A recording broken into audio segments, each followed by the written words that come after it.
All right, folks. Without further ado, it's been a 5, 6, 7 year ordeal. The reason your D might be flashing is because your ECU just might be bad. All right. We have come to a conclusion that the main computer in the vehicle needs to be replaced. The ECU? The TCM, ECM, yep. Hmm. All right. I appreciate it. I mean, is there any further detail concerning that conclusion or what? That would be the main thing, and then we would have to reprogram it if we were to do it. And then obviously the other things that were in the report, all four tires are not in great shape. There's cords showing in the driver rear. Okay. There's a wheel stud broke on the right rear. Battery is slow to crank. Drive belt tensioner. It's jumping around, rattling. There's quite a few things to consider. Okay. Okay. And specifically with the check engine that was reading transmission range sensor circuitry, you're saying, but flat out that you all are thinking that the ECU mechanism needs to bottom line be replaced.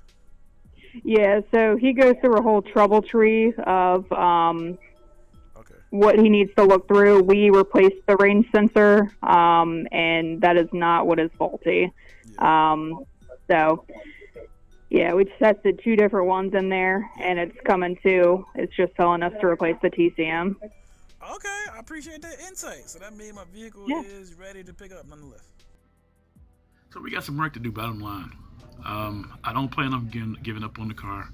If I did buy another car, it'd be another TSX. I think it is 20 years old. It's not too expensive to have somebody do it. This is uncharted territory for me. But it's software just like any other software as far as I'm concerned. It can be manipulated. It can be restored. I guess for the time being, that's what we are going to do. But I hope this helps somebody. Hope this helps a few of the guys that were experiencing the same symptomology that I have in my car. But I think another person commented and hit it on the head. It was definitely the ECU after they changed their entire transmission. The transmission is not dysfunctional at all. It's just it's wonky every so often, and that's going to have the average person thinking, "Hey, oh no, I need a brand new transmission." And this problem has been persisting for the last roughly 5 or 6 years now. It was weird at the beginning. The check engine light came on maybe once every 4 months and then would just go away. And the intervals close and close and close to the point where the D3 started flashing and then the D started flashing. Nonetheless, you can read, as you saw in a couple of my videos as well, you can read the D, the flashing D. The flashing D is indicating to you that the transmission is trying to communicate.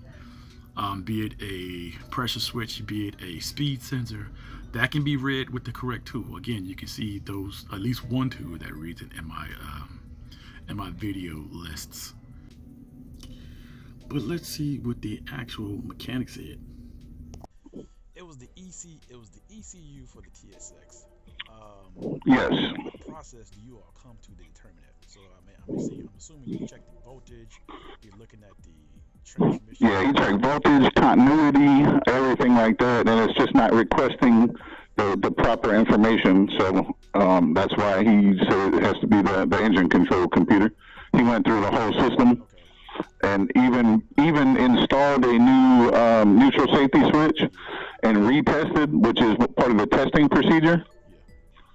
And it still comes back to the transmission control module inside the ECU. And that's just old age, basically, right? Yeah. I mean, it's an electronic part, unfortunately, they fail. What do you all work with used parts, or is it mandatory new? No, it's not mandatory new, but on stuff like that, we don't like used because you don't know what condition you're getting. That's the only reason we don't recommend used. And the one that we were quoting to you was actually remanufactured. Okay. All right. So yeah, I mean, you can use a used one, but you still have to get it programmed because it'll be programmed to the other person's VIN number. Yeah. So it does have to still be programmed if you use a used one. It's just we don't know the condition of it. So it's possible that you could put a used one in and have a totally different problem or the same issue. You know, I mean, if it's known to have that issue, it could have the same issue. At the end of the day, we got work to do.